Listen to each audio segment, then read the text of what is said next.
Bismillahirrahmanirrahim.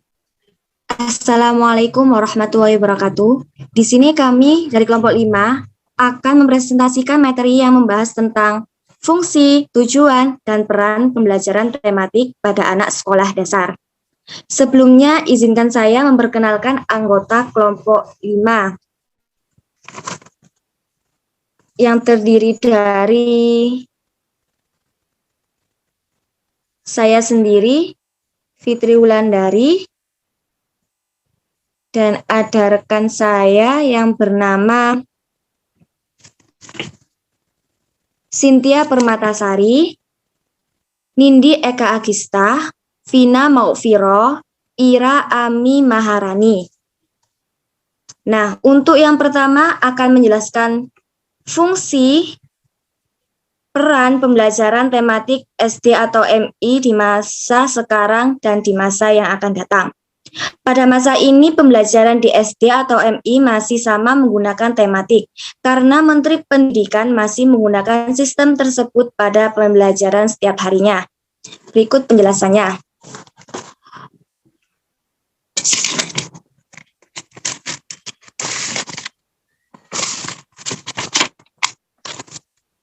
Pembelajaran adalah suatu kegiatan anak untuk mendapat pengetahuan dan keterampilan.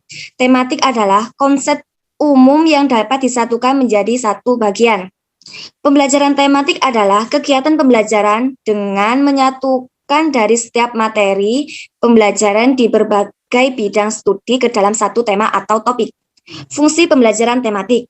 Menurut Kemendikbud 2016, pembelajaran tematik berfungsi untuk memberikan kemudahan dalam memahami dan mendalami konsep materi yang bergabung dalam tema serta menambah semangat belajar karena materi yang dipelajari merupakan materi yang nyata dan bermakna bagi siswa.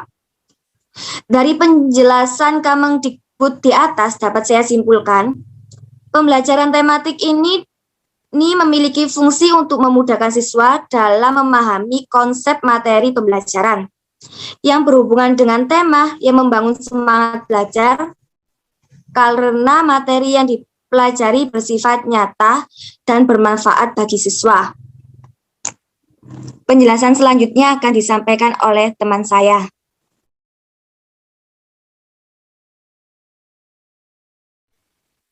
Saya Cynthia Permatasari.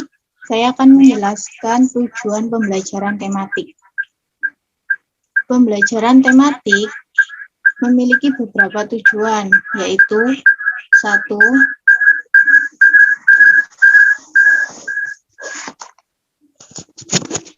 Dapat memudahkan perhatian siswa agar berpusat pada suatu materi pembelajaran pada tema tertentu. 2. Siswa dapat mengaitkan materi pembelajaran dengan pengalaman pribadi atau bisa disebut dengan berkontribusi dengan lingkungan sekitar dengan tema yang telah diajarkan oleh guru. 3. Guru dapat mengembangkan setiap kompetensi atau pengetahuan yang akan dipelajari berdasarkan tema. 4. Memiliki pemahaman terkait materi pembelajaran yang lebih mendalam, bermakna, dan berkesan. 5. Guru dapat menghemat waktu mereka dalam melakukan pengajaran terhadap siswa karena mata pelajaran yang telah disajikan dapat dipersiapkan secara sekaligus dan bisa diberikan dalam waktu 2 atau sampai 3 pertemuan. 6. Lebih merasakan manfaat dan makna belajar karena antara materi dan tema saling berhubungan. 8. Moral dan budi pekerti dapat dikembangkan karena dapat mengangkat sejumlah nilai tersebut sesuai situasi dan kondisi. 8. Bersemangat dalam belajar dan berkomunikasi dengan situasi nyata, seperti dalam hal bercerita, menulis, dan mempelajari pelajaran yang lain. Selanjutnya akan dijelaskan rekan saya.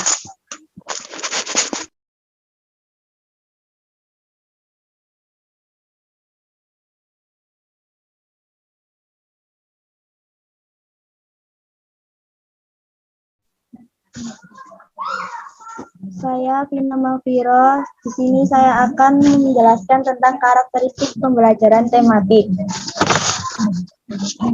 Karakteristik pembelajaran tematik yaitu, pertama, pengalaman belajar sangat relevan dengan tingkat perkembangan dan kebutuhan siswa. Yang kedua, kegiatan pembelajaran tematik berdasarkan dari minat dan kebutuhan siswa. Yang ketiga, kegiatan belajar lebih bermakna dan berkesan. Yang keempat, mengembangkan keterampilan berpikir siswa. Yang kelima, menyajikan kegiatan belajar yang praktis.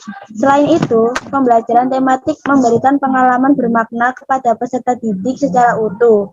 Alasannya adalah karena pada pembelajaran tematik, pendidik mengaitkan suatu materi dengan tema yang ada di lingkungan sekitar peserta didik maupun pendidik. Harus selalu mengembangkan proses pembelajaran agar peserta didik lebih berkesan, yaitu dengan cara memberikan pengalaman secara langsung. Selanjutnya akan dilanjutkan oleh rekan saya.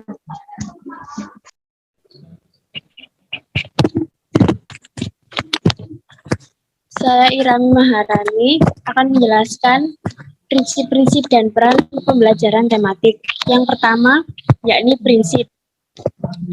Poin pertama, peserta didik lebih aktif memahami materi pembelajaran. Poin kedua, pembelajaran juga dapat diimplementasikan pada kehidupan para peserta didik. Yang ketiga, tema juga menjadi pemersatu kompetensi dasar dengan berbagai konsep, keterampilan, dan sikap. Poin keempat, sumber belajar bukan hanya berpusat pada buku, melainkan juga dapat berpusat pada media-media lainnya. Yang kelima, peserta didik juga dapat bekerja secara mandiri maupun berkelompok, yaitu dengan menyesuaikan kegiatan yang telah dilakukannya. Yang keenam, guru juga harus merencanakan pembelajaran agar dapat mengakomodasi para peserta didik, karena para peserta didik memiliki perbedaan dalam tingkat kecerdasannya. Dan yang poin terakhir, memberikan pengalaman langsung kepada para peserta didik dari hal konkret menuju hal yang abstrak. Selanjutnya yakni ada peran. Yang pertama, memudahkan siswa untuk memusatkan perhatiannya pada satu tema. Yang kedua, siswa juga dapat mempelajari pengetahuan dan cara mengembangkannya. Yang ketiga, pemahaman terhadap materi pembelajaran juga lebih mendalam dan berkesan untuk kedepannya. Dan yang keempat, kompetensi dalam berbahasa juga dapat dikembangkan dengan mengaitkan pengalaman pribadi dari para peserta didik. Yang kelima, siswa juga lebih merasakan manfaat dan makna belajar karena materi pembelajaran disajikan dengan konteks tema. Yang keenam, siswa menjadi lebih bersemangat dalam belajar karena bisa berkomunikasi dengan situasi yang nyata. Dan yang terakhir, guru juga dapat menghemat waktu karena mata pelajaran yang disajikan dapat diberikan dalam 2 hingga 3 kali pertemuan. Untuk penjelasan selanjutnya akan dijelaskan oleh rekan saya.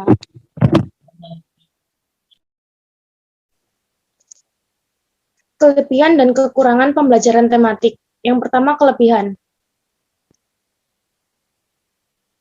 Yang pertama, banyak materi yang berkaitan dengan konsep pembelajaran, sehingga pembelajaran lebih bermakna. Yang kedua, buku pembelajaran dikemas dalam satu buku tema, sehingga siswa lebih mudah dalam mempelajari pelajarannya. Yang ketiga, pengetahuan dan pengembangan. Siswa dapat mempelajari berbagai macam kompetensi di setiap mata pembelajaran dalam satu tema. Yang keempat, dapat melatih peserta didik untuk semakin aktif dalam mata pelajaran. Yang kelima, dapat menghemat waktu, karena mata pelajaran disajikan dalam satu tema dan dikemas secara rinci di setiap pertemuan pembelajaran. Waktu dalam pembelajaran dapat digunakan untuk pemantapan, pengayaan, pembinaan, keterampilan siswa, dan remedial. Selanjutnya, kekurangan dalam pembelajaran tematik. Yang pertama, guru harus memiliki wawasan yang luas keterampilan metodologis yang handal, memiliki rasa percaya diri yang tinggi, dan dapat mengembangkan materi. Yang kedua, kemampuan peserta didik dalam pembelajaran tematik sangatlah baik, akademik maupun kreativitas. Yang ketiga, sarana dan prasarana. Sumber belajar pembelajaran tematik memerlukan bahan bacaan atau sumber informasi dan sumber bacaan yang sangat banyak dalam pembelajaran tematik, sehingga bacaan cukup banyak dan bervariasi. Yang keempat, kurikulum. Dalam kurikulum juga harus memiliki kelulusan, harus berprioritas pada pencapaian ketuntasan pemahaman peserta didik, bukan pada pencapaian target penyampaian materi. Yang kelima, penilaian. Dalam pembelajaran tematik membutuhkan cara penilaian yang menyeluruh. Yang keenam, suasana pembelajaran. Suasana pembelajaran tergantung pada latar belakang pendidikan gurunya. Jika guru yang menyesuaikan suasana pembelajaran, maka kelas akan terasa nyaman.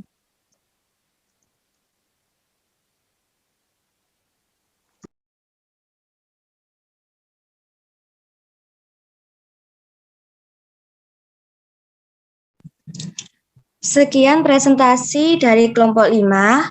Maaf bila ada kesalahan kata. Saya akhiri. Wassalamualaikum warahmatullahi wabarakatuh. Waalaikumsalam warahmatullahi wabarakatuh.